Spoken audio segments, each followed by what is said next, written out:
It's time again for Talking Trade, sponsored by MMAC's World Trade Association and Michael Best Strategies.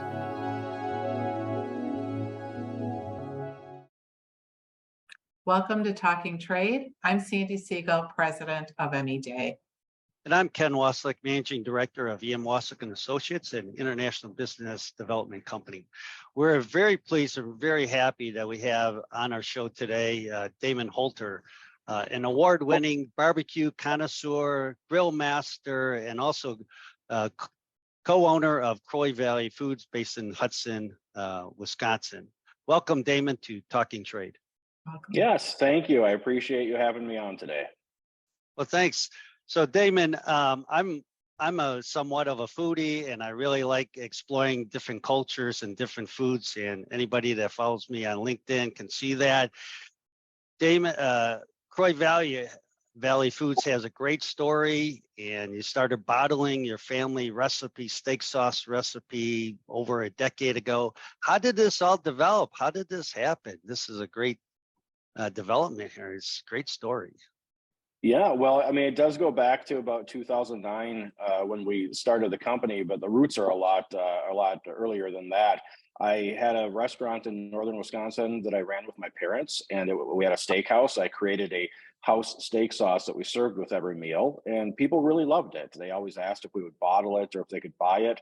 And we fast forward a number of years, and I find myself in the restaurant industry for about 15 years, and I decided that I needed a change. So I sat down one night with my wife Lou. She was my fiance at the time, and we were having a steak dinner. And I looked at her and I said, I finally figured out what I want to do with the rest of my life. And she says, well, what's that? And I said, I want to make steak sauce for a living. I just remembered that steak sauce that we had at my family's restaurant and how everyone really liked it. And she thought I was a little crazy, but I put my nose to the grindstone and created Croix Valley. So it was really a passion of the food that I had made and really loved, and brought 3 items to the market initially. Brought the original steak sauce and 2 other versions, and we fast forward 14 years, and today we are in a brand new 20,000 square foot facility that we just bought, or that we just built. And we've got over 45 different SKUs, everything from barbecue sauces to wing sauces, seasonings, Bloody Mary products, and and it's been very successful, and we continue to thrive here in the U.S. and abroad. That's amazing. Great. I so enjoyed reading your story, and it's such a feel-good story. And I also love barbecue sauce, and you can tell you're obviously really passionate. Developing and growing the business. But I think what's really remarkable in your story is the international piece. Barbecue sauce is somewhat iconic, cultural to the U.S. So to have expanded and been successful in international markets is really quite an accomplishment. I'm curious, how that happened, how you got started and thought to go abroad, and got interest and kind of broke into that market. Well, initially, we had focused our business on the grocery industry here in the US, just like a lot of food producers would. And after a number of years, I just realized that the competition in the grocery industry is really cutthroat, and the margins are pretty small, and I wanted to explore other avenues. And we were approached actually by a distributor in Canada, and they were interested in carrying our products. And we were extremely successful with that. The difference was that they don't sell to the grocery industry. They are selling specifically to the hardware and home improvement industry, barbecue supply stores, and basically anywhere that people are selling grills and grilling accessories.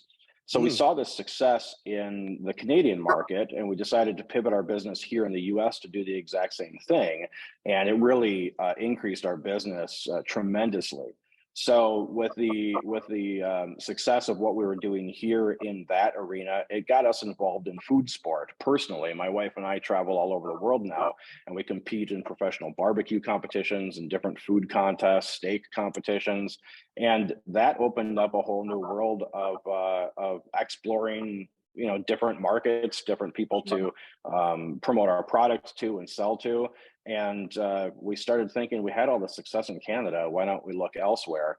And it was really our introduction into the European market a few years ago that has really led to additional success for us, because now we are all throughout Europe.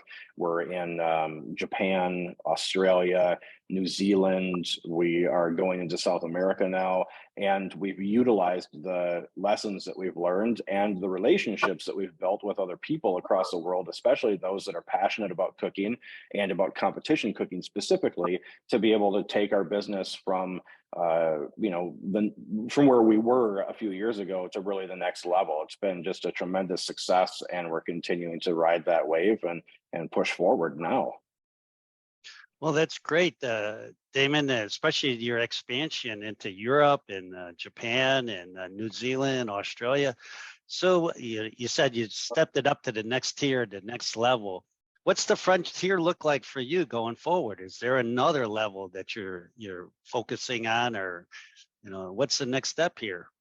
Yeah, well, there really is, and it's hard to categorize it and say that there's just like one site other than to say, okay, I'm looking for world domination, right? I mean, everybody kind of would. You want to be a worldwide brand, but in all reality, that's really the interesting thing about what we've got going on, is that we do have an entire world out there that we are really readily connected to. In this day and age, I don't know how I would do things without the technology that we have and without the resources we've got, but as an authentic American barbecue brand, which is what we are. These are products that we've developed here through use and through cooking and competition and restaurants and all of these things. That authenticity lends real credibility when we're looking overseas. And as much as we know barbecue here because we've grown up with it, and you mentioned earlier, it's kind of culturally specific to America, there are other people, because of the advent of the internet and streaming services and television programs like Barbecue Pitmasters and Barbecue Wars and all of these things that people would watch on Food Network or other networks like that.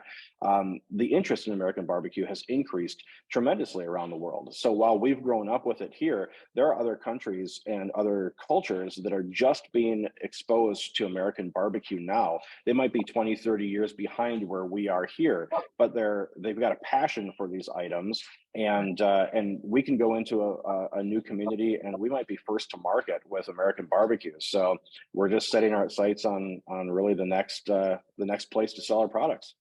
Well, and no better way to experience a culture than through its food, and again, what a great story. You commented on resources and lessons learned, and how you tapped into some of this. Can you share with us some of the lessons learned or some of the resources you used in maybe breaking into some of these markets and expanding in exports? Yeah, absolutely. I mean, I think first and foremost, it's about having the right boots on the ground and meeting the right people in the different areas that we're going to. We've done personal trade missions with WEDC down to Mexico. We've got one coming up to the Netherlands, and we've utilized other programs such as the IMEG grant and the branded program, different resources that even the USDA has out there to be able to expand our products and get into new locations. So just finding those things has been key. But once we utilize those programs, identifying the people that we can work with in different areas is really probably the most difficult. I would say the most difficult thing to accomplish is finding the right partners wherever we go.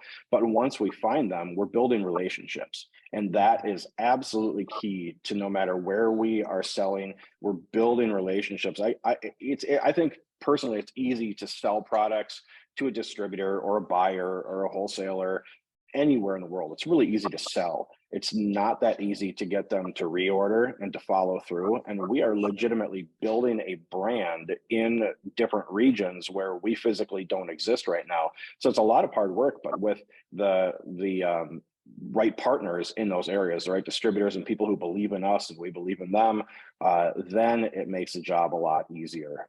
Absolutely. I think all of international trade is successful based on the relationships you develop without a doubt. So again, a wonderful story, a feel-good story. So thank you for that, and much success in global barbecue sauce. Thank you. I That's appreciate in the it. market. So So Damon, I think what I'm going to do is I'm going to get a case of barbecue sauce, and then every place I travel, I'm going to bring a bottle, and we'll just There you spread the go. word. We'll I just spread the word. I like it. I'd Just be happy to have you as an advocate out there for us. That'd be wonderful. Okay, well, after this show, I'll send you my address. Okay. Damon, thank you so much for joining us on Talking Trade. Really enjoyed hearing about your story. Absolutely. Thank you very much. I appreciate it. Thanks, Damon. You bet.